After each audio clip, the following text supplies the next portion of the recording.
This bulletin proudly brought to you in association with Alex Campbell's Menswear.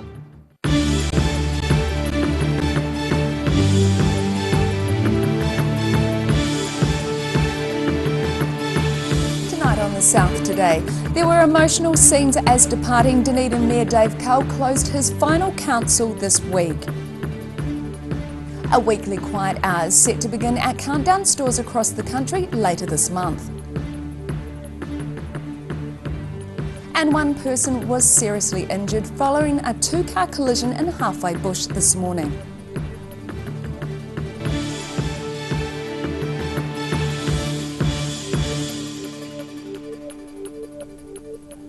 Kia ora, good evening, I'm Melissa Barton. There were emotional scenes as departing Dunedin Mayor Dave Cull closed his final council this week.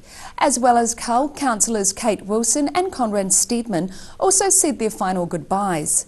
Those hoping to return to council after Saturday also paid tribute to their departing colleagues, including Mayor Cull's longtime nemesis, Lee Vandervis. Leaving with hugs, grace and dignity.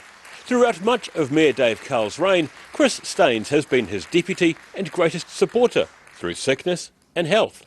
You are a great leader. Your contribution has made a difference. Thank you, and thank you for having me as your wingman. As for Dunedin's departing mayor, he thanked many for having his back while in council. And while there have been plenty of challenges, I can't overstate the privilege it has been to hold this position, and indeed how much I've learned from it, and from the numerous people around me to whom I owe most of the credit for the achievements over that time. And while many around the council table paid tribute to Mayor Cull's leadership, not everyone could get past their own campaigning to pay tribute to the three-term mayor. I think the strengthening and deepening of the relationship between the city and Mana Whenua is something that wouldn't have been possible without the enthusiasm and support both of yourself and our Chief Executive. The city owes Mayor Cull a great deal. He has put Dunedin on the map for the best possible reasons. I'm going to apologise for being a dick 3 years ago.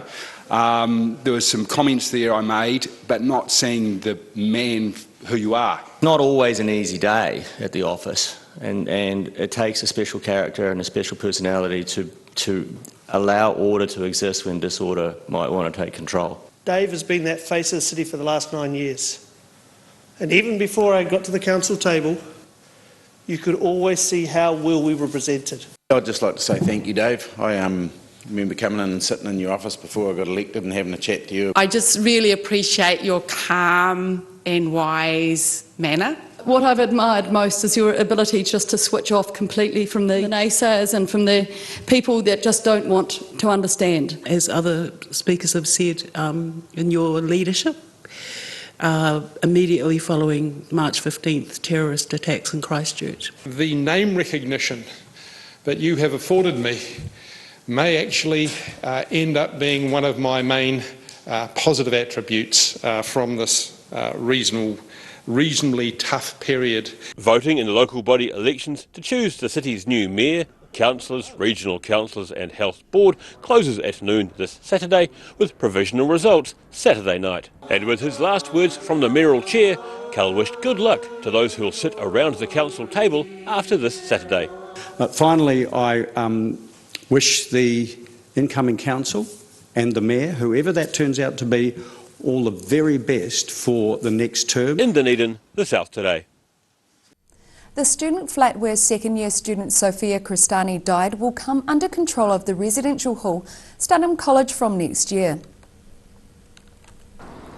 The university says it had already been planning to lease the 114-year-old Dundas Street flat from next year. A university spokesman confirmed the house will be used as additional capacity for the college. The student precinct is also set to get a spruce up in Sophia's memory. The university and the Otago University Students Association have organised a street clean-up of North Dunedin for Sunday. Running from noon to 4 p.m, the clean-up will conclude with a barbecue. University Vice-Chancellor Harleen Hain says she encourages all students and staff to attend. A weekly quiet hour is set to begin at Countdown stores across the country later this month. This quiet hour is designed to create a friendly environment for people with autism or Asperger's to shop without distractions of noise and lights. Following a year-long trial, Countdown supermarkets are set to have an autism-friendly hour every week by reducing both noise and bright lighting. Dunedin autism advocate Tania Patterson spoke to the South Today recently and says people on the autism spectrum are often sensitive to intrusive noise. I think all autistic people have sensory sensitivities, and they can be hyper or hypo sensitive. So everyone's unique, every single person has a unique sort of sensory profile. So for me, it's lights and sounds. I can hear everything, and so that's one of my sensitivities. And so if I'm in a crowd at something and people are clapping, that can really just set me into fight or flight mode. Checkout volumes are to be lowered, the in-store radio turned off, trolley collection and shelf stocking kept to a minimum, and there'll be no PA announcements, except for emergencies. It's likely autistic people will appreciate to be able to shop for their groceries without having to use their coping mechanisms. The key with the sensory stuff is it's a physiological response to sensory input. So sometimes people help to calm that, I guess, by touching themselves or rocking is a common one, pacing. So there's all sorts of ways that people develop to manage that. A Countdown supermarket spokesman says many other people, such as the elderly, also enjoyed the quiet hours during trials earlier this year. The low sensory hour is set to run between 2:30 and 3:30 every Wednesday afternoon, starting the week after next. In Dunedin, the South Today. A close eye is being kept on river levels this evening as a complex low-pressure system passes, bringing large amounts of rain to the area. Otago Regional Council Flood Officer Lauren Hunter says a severe weather watch remains in place for coastal Otago and heavy rainfall is predicted to fall tonight until Saturday morning. Civil Defence are also keeping a close eye on rainfall levels, and the Dunedin City Council says contractors are on standby.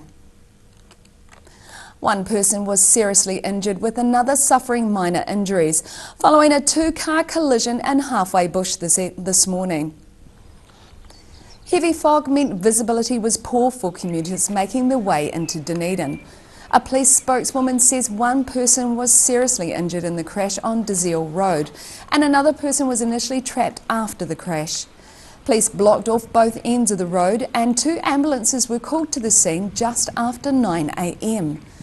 A St John's spokesperson says both patients were transported to Dunedin Hospital. Still to come on the South Today, we have the latest edition of Global Insight with International Relations Specialist Professor Robert Patman. So see you after the break.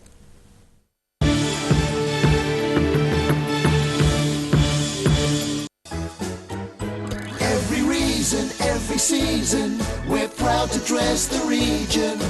Alex Campbell Menswear, it fits.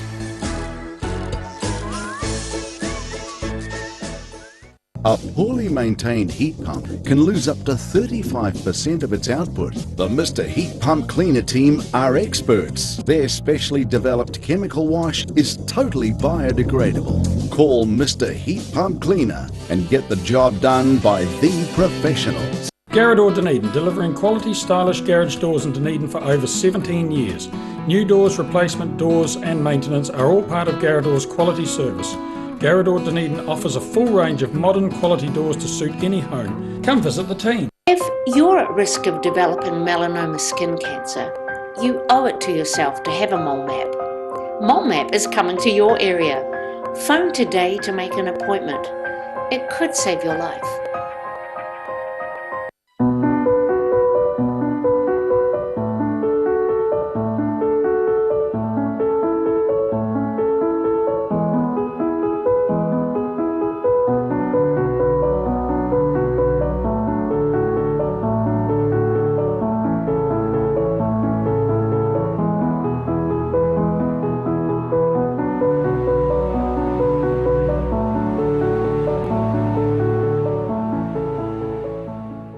Step into Shop on Carroll and discover a shop full of treasures. We have a fantastic range of vintage and retro clothes, upmarket clothing labels, collectible items, beautiful jewellery, quality linen and the best range of vintage haberdashery. If you're suffering from sciatica, lower back pain, hips and pelvis and knees, this technique will work wonders for you. The energy flow is transmitting through the muscles. Come and see Sunny Chin. Step into Ross Cafe, located at Ross Home in North East Valley.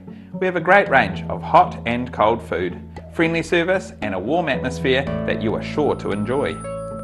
We look forward to serving you soon at Ross Cafe.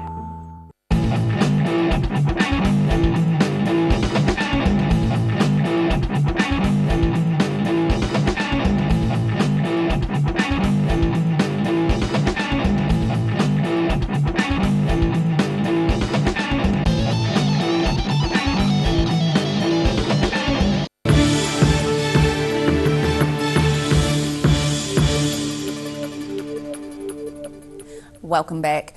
A US decision to withdraw troops from the northern border of Syria has allowed Turkey to launch an assault on what it considers to be Kurdish terrorists in Syria. International relations specialist Professor Robert Patman says New Zealand is being irresponsible in its handling of jihadist Mark Taylor, who is now free to leave Kurdish prison. Donald Trump has withdrawn US troops from the border between Turkey and Syria. Taking the opportunity, Turkey has launched an assault on what it considers to be Kurdish terrorists in northern Syria. Welcome, Robert. Morning, Bruce. The US troop withdrawal obviously has implications for the Americans, but it also has implications for Turkey, for Syrians, for Kurds. What does it mean for each of these players? Well, it means, for one thing, a point of disagreement between the Turks and the Americans have been removed, at least in the short term, because the Turks were indicating that they were prepared to complicate relations with the United States if America did not thin its presence out in northern Syria. The reason the Turks wanted to move into that area using military force is because their number one adversary are the Kurds, who are a dominant part of what's called the Syrian Democratic Forces. The Americans see things quite differently. They believe, they know the Kurds, the Syrian Kurds, have played a key role in defeating the Islamist State organisation. So there's this fundamental disagreement. So on the one hand, it has removed that point of tension by Mr. Trump apparently giving the green light for the Turks to move in, as they now have in the last 24 hours, into northern Syria. On the other hand, it's unleashed a big controversy in Washington and elsewhere that the United States has cynically abandoned a key partner. If it wasn't for the Syrian Kurds, who did much of the lion's share of the fighting against Islamic State, we would not have the improved security situation we do now. But we've also learnt in the last 24 hours that the Syrian Kurds engaged in a bitter fight with the Turks who are crossing the border to take them on. We now know they've effectively relinquished all control of the prisons where they detained Islamic State. So we now have a number of terrorists who are free to go as a result of that decision by the United States to give the Turks the green light to move in across the border into northern Syria. So it's a momentous chain of events. We've spoken in the past about Kiwi jihadist Mark Taylor, who had been fighting with Islamic State in Syria and last known was in a Kurdish-controlled prison. You've just said about what's happening with the Islamic State prisoners. In light of these events, what should the New Zealand government be doing? Well, I've always taken the view, as you know, that the New Zealand government position was irresponsible. And I think it becomes doubly irresponsible in light of what's now happened. The fact of the matter is, we experienced firsthand in this country on the 15th of March the terrible and traumatic effects of terrorism. Mark Taylor has been working for a barbaric organisation, Islamic State. He's been part of an organisation that's been inflicting the sort of treatment we saw inflicted on innocent Kiwis in Christchurch on citizens in Syria and Iraq. So, in a sense, when New Zealand's government said they were happy for Mark Taylor to come back if he could make his way to the embassy in Ankara and get onto a plane and come home. I think this is really basically, I think what's happened with the release of these prisoners is that the likes of Mark Taylor and other hardened jihadists will be able to regroup, reform and reinitiate their activities of terror. And in a sense, I think that, you know, it's easy to be wise after the event, but I think it was quite clear that New Zealand should have acted earlier. If it can't use its own forces to arrest Mark Taylor, then it should ask sympathetic governments in the region, and there are plenty, to detain this individual and make sure he's on a plane straight back to New Zealand, where he should face the full rigour of the law. After all, Bruce, he belongs and has never renounced it. Membership of an organisation which has carried out beheadings and other grotesque forms of mass murder. And it's high time he faced justice. The idea that we are quite relaxed about him just being free to go about his business in the Middle East, as if it's nothing to do with us. Well, the big lesson of Christchurch was that we are connected to the rest of the world, and we better get used to it. What does Donald Trump's decision for that troop withdrawal and his various tweets that went on at that time, what does this tell us about US foreign policy? I think at best it says it's confused, at worst it says it's incoherent. The fact of the matter is Mr. Trump's pursuit of America first, he stresses the advantages for America of withdrawing. He seems to be impervious to the fact that America's security interests are inextricably interdependent with a number of other players. And America can't pick and choose its commitments. This decision by Mr. Trump, in the eyes of many Americans, including vocal critics within his own Republican Party, is symptomatic of America putting its narrow interests above its broader strategic interests which it shares with its allies. It's not exactly strategic wisdom, as Mr. Trump sometimes says that he has unmatched quantities of, but it certainly looks like it's going to be counterproductive. Thank you, Robert. And thank you for watching. Catch us next time on Global Insight. Hoshakal.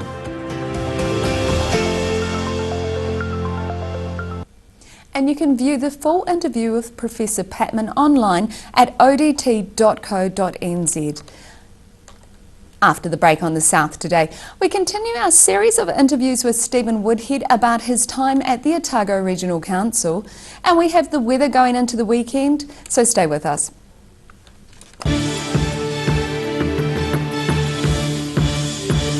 Step into Op Shop on St Andrew and discover a place with plenty of bargains for yourself, your friends and the whole family.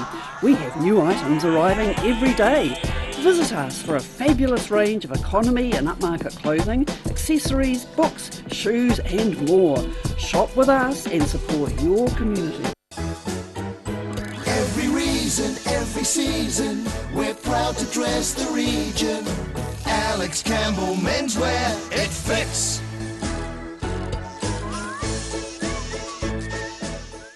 A poorly maintained heat pump can lose up to 35% of its output. The Mr. Heat Pump Cleaner team are experts. Their specially developed chemical wash is totally biodegradable. Call Mr. Heat Pump Cleaner and get the job done by the professionals.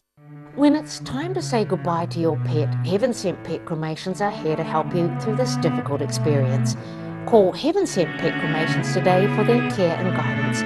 Phone 489 2274.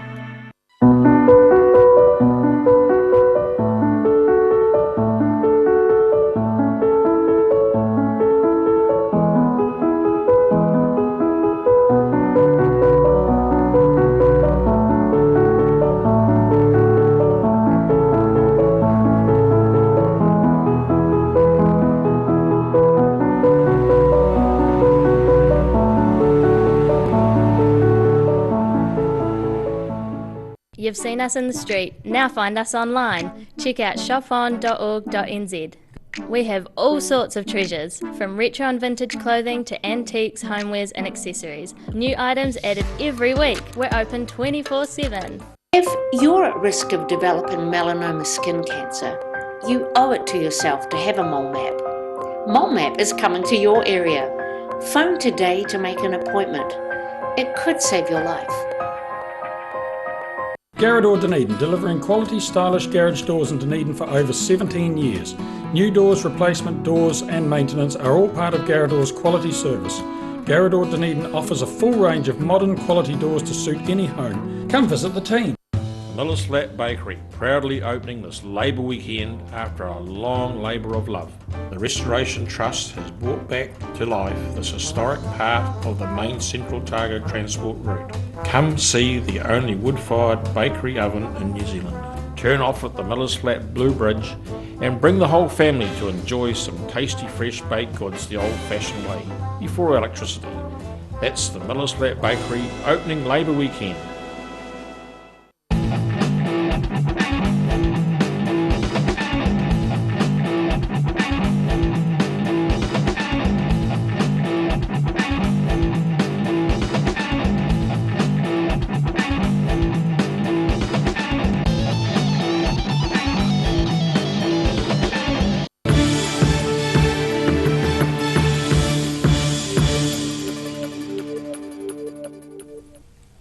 Thanks for staying with us. After 9 years as chairman of the Otago Regional Council, Stephen Woodhead is passing the baton.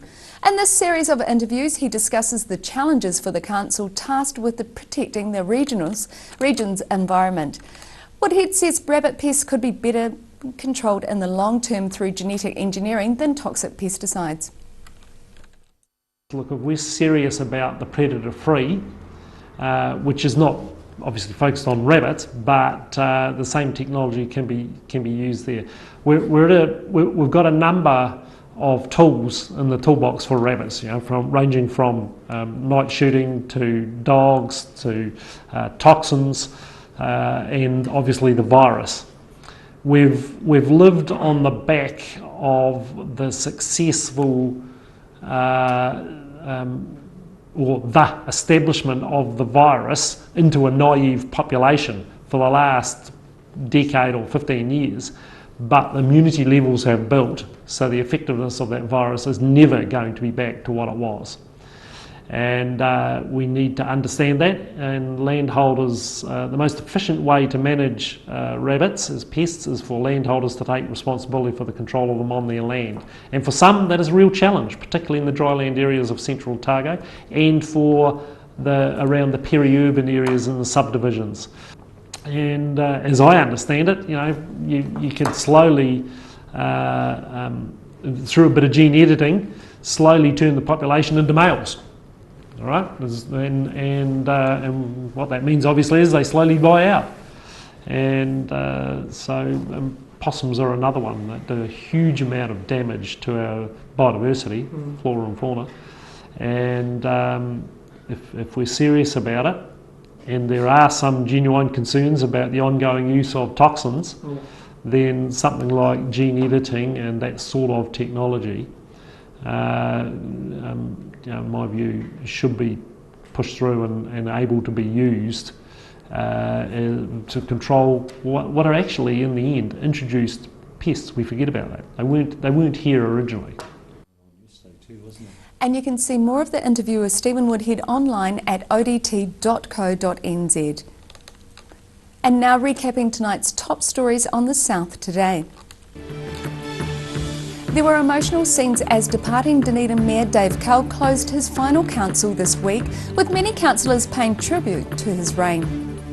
A weekly quiet hour is set to begin at Countdown stores across the country later this month for customers on the autism spectrum. And one person was seriously injured, with another suffering minor injuries following a two-car collision in Halfway Bush this morning.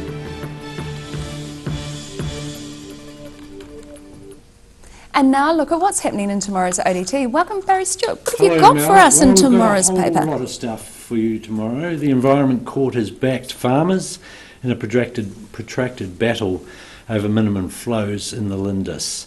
Rugby World Cup cancellations, been a number of matches cancelled, including the New Zealand versus Italy match, due to the typhoon bearing down on Japan. So we're getting developments on that story, so we'll have the full picture in the paper tomorrow. That's almost unheard of. Well, it is. It's, I mean, what do you do with Mother Nature? You can't control that, so it's just a little unfortunate. But at least we're through to the quarterfinals. That's the good news. Waikari Primary School in Dunedin is getting a new $2 million learning centre, so good news for them. And 3 stalwarts departing the Otago Regional Council after a combined 42 years. Hope new governors will put the region in good stead. So we have an interview with the 3 departing members there. Big rise in meth-related arrests in Oamaru in 2017. There was 1 arrest, and last year, Oamaru police made 18 arrests. For the extremely addictive Class A drug, and one former Oamaru woman says it's everywhere. So concerns up there. Conflict of interest complaint against Queenstown's Mayor Jim Bolt has not been upheld, and that's a taste of what we've got tomorrow. Wonderful, so there's definitely something for everyone. Thank you for that. Thank you. And now it's time for a look at the weather. Tonight's weather proudly brought to you by Mole Map. Beginning with the southern view and an uninspiring view of central Dunedin on a grey day. Looking at the situation, very wet, very cold, and for many very windy tomorrow as a front stalls over southern districts and a strong southeast airflow gets colder and wetter. Expect snow on the ranges. Starting off at the northwest of the South Island, Greymouth and Westport can expect grey skies, rain and 15 degrees. Across to the northeast, where Nelson and Blenheim are also due for cloudy skies, rain and 17 degrees. Moving down to Canterbury, expect cloudy skies at times across this area with showers or rain for most. Kaikoura and Christchurch should reach 16 with Ashburton heading for 13 degrees. Looking at what's in store for the southern towns, you all can expect strong southeasterlies and rain. The Catlins, Balclutha, Lumsden and Gore are all due to reach 7 degrees. Travelling westwards to the Central Lakes, you can plan for gusty southeasterlies and rain. Wanaka and Queenstown only manage 7, Alexandra you're heading for 8 and Tiana you're heading for 7. Up to the northern towns, Timaru and Oamaru can look forward to variable winds and showers. Timaru reaches a high of 13 and it's the same with Oamaru with reaching 10. It should be wet inland and you can expect thunderstorms as well. Twizel and Marama are looking at moderate northerlies and rain with a high of 11 degrees. In Dunedin, cloudy and cold tonight with an overnight low of 8. Expect periods of rain with southeasterly winds, planned for a high of 9 and a low of 7. Rain slowly clearing late in the day on Saturday, but cold with southeasterly winds, looking at a high of 8 and a low of 6. And in Invercargill, cloudy with periods of rain tonight and an overnight low of 7. Cloudy with periods of rain tomorrow with breezy southeasterlies, looking at a high of 8 and a low of 6. And wind and rain on Saturday with a high of 7 and a low of 6. And that's all from the South Today team for this Thursday. For the latest news from the southern region, head online to odt.co.nz and follow Channel 39 on Facebook and YouTube. Have a great evening. Ka kite anō.